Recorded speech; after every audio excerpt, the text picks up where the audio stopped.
سلام كميت خونو كبرات تخاتلتي ساتلايت تلفزيون أزنا نلومي عسران كلتم قنبات كلتاشن عسران شدشتن عربي كاتري زتدالو زيناتات حزلكم قريبا لخو بقدام نتبتاتهم منستر قديات وصا سرعة قدف عثمان صالح نفصام قديات امباس قطراب إرترا امباسادر قانم بن محمد المعادي درغيبو كمزا زراربو اقلقلو زينا قطر محبارم ኢትዮጵያ ግብጽ ምስ ኤርትራ ስምምዕ መጓዓዝያ ባሕሪ ድሕሪ ምኽታማ ኣብ ቀይሕ ባሕሪ ቀጥታዊ ኣፍ ደገ ባሕሪ ንምርካብ ንዝግበር ዘሎ ጻዕርታት ሰላም ንምትዕንቃፍን ንምዝራግን ትንቀሳቐስ ኣላ ክትብል ምኽሳሳም ኣብ አዲስ አበባን ክልል ዓፋርን ዝርከቡ ጀነራላትን ፖለቲከኛትን ተጋሩ በስርዓት ብልጽግና ሓለፋታትና ተገብረሎም ህዝብ ትግራይ ንምጽናት ይሰርሑ ምህላዎም ተጋራላይ ጆን መዲድ ምግላጹ ዝብሉን ካልኦትን ዜናታት ሒዘልኩም ቀሪበለኹ ክሳብ መወዳእታ ምሳይ ጸኒሕኩም ዝርዝራቶም ክትከታተሉ ብኽብሪ ይዕድመኩም። منستر قديات وصا سرعة قدف عثمان صالح نفصام قديات امباس قطراب إرترا امباسادر قانم بن محمد المعادي درخيبو كمزا زراربو اقلقلو زينا قطر افليتوم تركب آبس مراز تقايد خوينو دحر نويح من قلقوال زمدنا كلتين هاقرا زرزولو بمخانو اقالبو سحيب اللهم ዲፕሎማሲያዊ ዝምድና ክልቴና ሃገራት ኣብ 1996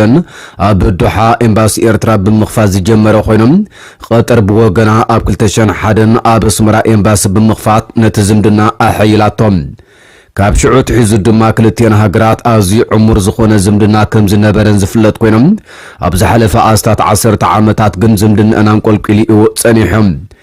قطر ኣብ 2010 ኣብ መንጎ ኤርትራን ጅቡቲን ኣብ ዝተፈጥሮ ደባው ምሳሓብ ከመንጎኛ ብምዃን ኣብቲ ዘሳሕብ ዶብ ዓቃብ ሰላም ሰራዊት ኣዋፊራ ኣብ መንጎ ክልቴን ወገናት ጻዕሪ ሽምግልና ተካይድ ከም ዝነበረት ዝሕበር እዩ።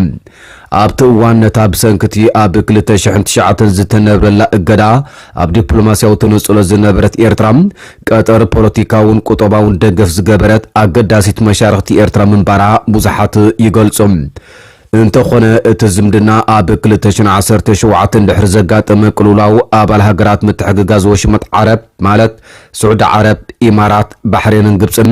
ኣብ ልዕሊ ቀጠር እገዳ ምስ ገበራ እቲ ምስ ኤርትራ ዝነበረ ዝምድናውን ተበላሽዩ።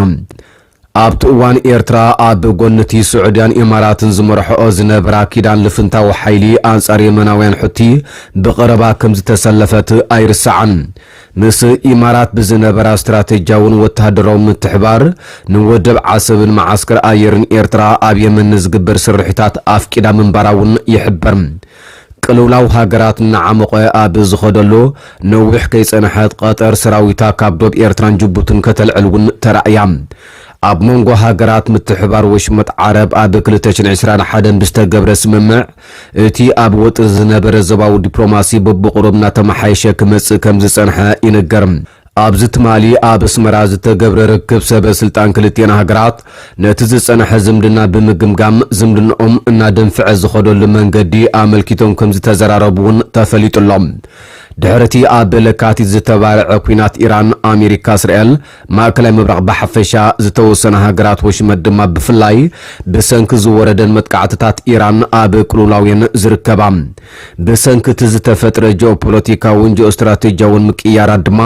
ሃገራት ወሽመጥ ኣብ ሓድሕደን ይኹን ምስ ሃገራት ጎደቦን ክኒኡን ዘለውን ዝምድናታት ዳግመ ምትዕርራይ ክገብራሉ ተገዲደን ከም ዘለዋ ዞባዊ ኪላታት ክገልጹ ጸኒሖም እዮም። ርከብ ኣስመራ ሚኒስትር ዑስማንን አምባሳደር ቃንምን ዓቢ ዲፕሎማሲያዊ ለውጥን ስምምዕ ዝተሰማምዕሉ ኣይኹን እምበር ክልቴን ሃገራት ኣብቲ ዝቃየር ዘሎ ጂኦፖለቲካዊ መልክዕ ቀይሕ ባሕሪ ርክባትን ንምኽላስ ዝጀምሮ ግብራዊ ተበግሶ ክኸውን ከም ዝኽእል ይግመት። بخالق زينا إثيوبيا ግብጽ ምስ ኤርትራ ስምምዕ መጓዓዝያ ባሕሪ ድሕሪ ምኽታማ ኣብ ቀይሕ ባሕሪ ቀጥታዊ ኣፍ ደገ ባሕሪ ንምርካብ ንዝግበር ዘሎ ጻዕርታት ሰላም ንምትዕንቃፍን ንምዝራግን ትንቀሳቐስ ኣላ ክትብል ከሲሳ።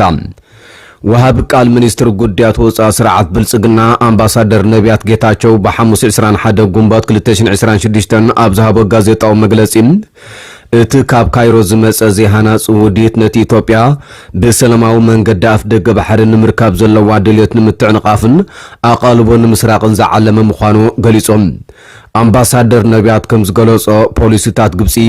ነቲ ኣብ ቀርኒ አፍሪካ ዘሎ ምርግጋእ ንምዝራግ ዝዓለመ ታሪኻዊ ድሕረ ባይታ ኣለዎ ኢትዮጵያ ናብ ባሕሪ ንምብጻሕ ዲፕሎማስያዊ ጻዕርታት ኣብ ተካይደሉ እዋን ካይሮ ወጥሪ ክትፈጥር ምጽናሐሉ ምድኳ እንተኾነ እቲ ናይ ኣፍ ደገ ባሕሪ ሕቶ ግን ድሕሪ ዘይምለስ ምዃኑ ኣነጺሮም እዚ ኣብ መንጎ ግብጽን ኤርትራን ዝተገብረ ስምምዕ ሚኒስተር ጉዳያት ወጻኢ ግብጺ ባድር ዓብደልዓጥን ሚኒስተር መጓዓዝያ ካሚል አልዋዚርን ኣብ ኣስመራ ዑደት ኣብ ዝገበሩሉ እዋን ዝተፈረመ ኮይኖም ንወደባት ግብጽን ኤርትራን ብቀይሕ ባሕሪ ዘራኽብ ናይ መራኽብ መጓዓዝያ መስመር ምፍጣር ዝሓዘ እዩ ሚኒስተር ዓብደልዓጢ ኣብ ኣስመራ ኣብ ዝነበረሉ እዋን ጸጥታን ምሕደራን ቀይሕ ባሕሪ ናይትን ኣብ ገማግምቲ ባሕሪ ዘለዎ ሃገራት ጥራይ ፍሉይ ሓላፍነት ክኸውን ከም ዘለዎ ብምሕባር ኣብ ገማግም ባሕሪ ዘይርከባ ሃገራት ኣብ ቀይሕ ባሕሪ ምዝተኣሳሰሩ ዝኾነ ይኹኑ ስምምዓት ናይ ምእታው መሰል ከም ዘይብለን ቀጥታዊ መልእኽቲ ኣሕሊፉሎም እዚ ሕጂ ተፈጢሩ ዘሎ ናይ ቃላት ኩናት ነቲ ኣብ ዝሓለፈ ዓመታት ቀዳማይ ሚኒስተር ኢትዮጵያ አብይ አሕመድ ካልኦት ላዕለወ ሰበስልጣንን ወታደራውን ኣዘዝትን ብተደጋጋሚ ዘልዓልዎን የኣፍ ደገ ባሕሪ ሕቶ መቐጸልታ እዩ ቀዳማይ ሚኒስተር ስርዓት ብልጽግና አብይ ኢትዮጵያ ኣብ ጂኦግራፊያዊ ቤት ማእሰርቲ ኣትርከብ ብምባል ልዕሊ 120 ሚልዮን ህዝቢ ዘለዋ ሃገር ብዘይ ቀጥታዊ ኣፍ ደገ ባሕሪ ክትነብር ከም ዘይትኽእልን ቀይሕ ባሕሪ ንኢትዮጵያ ተፈጥራዊ ዶባ ምዃኑን ብምጥቃስ እዚ ሕቶ እዚ ብሰላም ወይ ብሓይሊ ክፍታሕ ከም ዝግባእ ብተደጋጋሚ ክገልጽ ጸኒሖም ነዚ መርገጽ ብምድጋፍ ድማ ላዕለዎት ወታደራዊ ኣዘዝቲ ኢትዮጵያ ሃገሮም ናይ ገዛ ርእሰ ሓይሊ ባሕሪ ከተጣይስ ምዃናን ኣብ ቀይሕ ባሕሪ ወታደራዊ ማዓስከር ናይ ምርካብ ሕልማ ስትራቴጂያዊ ቀዳምነት ከም ዝወሃቦ ክገልጹ ጸኒሖም እዮም ሰበስልጣን ኤርትራ ነዚ ካብ አዲስ አበባ ብተደጋጋሚ ዝወሃብ መግለጺታት ብጽኑዕ መርገጽዮም ክምልስሉ ጸኒሖም ኣስመራ ነቲ ሕቶ ብወግዕ ክትነጽጎን ከላም ቀይሕ ባሕሪ ናይ ሓባር መሳለጥያ ዘይኮነ ናይተን ልዕላዊ ዶብ ዘለዎን ሃገራት ጥራይ ብምባል ትገልጽ ኢትዮጵያ ኣብ ጥሪ 2024 ምስታ ካብ ሶማልያ ተፈልያ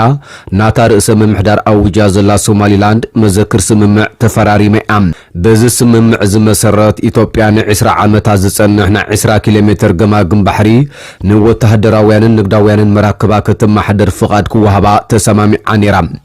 እዚ ስምምዕ እዚ ብወገን ሶማልያ ልዕላውነተይ ዝግህሲ ብምባል ሓያል ተቃውሞ ስለ ዝጎነፎም ዛጊት ኣብ ትሕቲ ዲፕሎማስያዊ ጸቕጥታትን ሽምግልናት ቱርክን ተዓጊቱ ይርከባሎም ኣብ መንጎ ግብጽን ኢትዮጵያን ዘሎ ምሰሓብ ካብዚ ናይ ሶማሊላንድ ጉዳይ ንላዕሊ ዝዓመቆ ኮይኖም ኣብ ልዕሊ ዓቢ ግድብ ህዳሴ ኢትዮጵያ ዘሎ ናይ 10 ዓመታት ናይ ማይ ምሰሓብ መሰረት ዝገበረ እዩ ግብጺ ካብ 900 ንላዕሊ ቀረብ ማያ ካብ ሩባ ኣባይ ስለትረክብ ነቲ ግድብ ከም ስጋኣትያ ትሪኦም በዚ ምኽንያት ድማ ግብጺ ምስ ከም ሱዳን ሶማልያ ጅቡትን ዲፕሎማስያዊ ዝምድና ከተደልድል ጸኒሓ እያ በተኻልእ ወገን ኣሜሪካ ኣብ ልዕሊ ኤርትራ ዘንበሮት እገዳታት ከተልዕሎ ምዃና ዝገልጹ ጸብጸባ ድሕሪ ምውጻኦም ሚኒስተር ጉዳያት ወጻኢ ጊዴዎን ጢሞቴዎስ ምስ ጸሓፊ ጉዳያት ወጻኢ ኣሜሪካ ማርኮ ሩቢዮ ኣብ ዋሽንግተን ከም ዝተራኸበ ዝዝከር እዩ ኣብ አዲስ አበባ ዝርከቡ ጀነራላትን ፖለቲከኛታትን ተጋሩ በስርዓት ብልጽግና ሓለፋታትና ተገብረሎም ህዝብ ትግራይ ንምጽናት ይሰርሕለው ክብል ጀነራል ጆን መዲድ ገሊጾም ተጋዳላይ ጆን መዲድ ምስ አባላት አርሚ 33 ኣብ ዝገብሩ ኣኺባ ዘሕለፈ መልእኽቲ ኣብ ዝሕጂ ዋን ካብ ትግራይ ወጻኢ ምስርዓት ብልጽግና ብምዃን ሓለይቲ ህዝብ ትግራይ ተመሲሎም ዕጡቃት ዝመርሑን ውድባት ዝመስርቱን ዘለዉ ኣካል ብልጽግና እዮም ድሕር ምባል ካብቲ ስርዓት ገዛውትን ንብረትን ተዋሂብዎም ህዝብ ትግራይ ንምጽናት ለይትን ቀትሪን ይሰርሑ ከም ዘለዉ ኣብሪሆም ጆን መዲድ እቶም ካብ ብልጽግና ገዛውትን ንብረትን ተዋሂብዎም ህዝብ ትግራይ ንምጽናት ምስ ብልጽግና ሓቢሮም ይሰርሑለው ኢሉ ዝኸሰሶም ጀነራላትን ፖለቲከኛታትን ኣስማቶም ብዝርዝር ዘይጠቐሰ ኮይኖም እንተኾነ እቲ ክሲ ኣብ ዝሕጂ እዋን ኣብ አዲስ አበባ ምስ ብልጽግና ኮይኖም ዝሰርሑ ዘለዉ ከም በዓል ጻድቃን ገብረትንሳኤ ጌታቸው ረዳ ሳሞራ ዮኑስ ተኽላይ አሸብር ጉዑሽ ገብረን ካልኦትን ዝምልከት ምዃኑ ርዲኦም بريزيدنت لولاو بيت مخر منغست السودان ليتنانت جنرال عبد الفتاح البرهان مس سب سلطان امارات عرب تراخي وتزراري زبل زوص حبريتا حاسوتي كبل منغستاو معكن زينا تهاجر غليصوم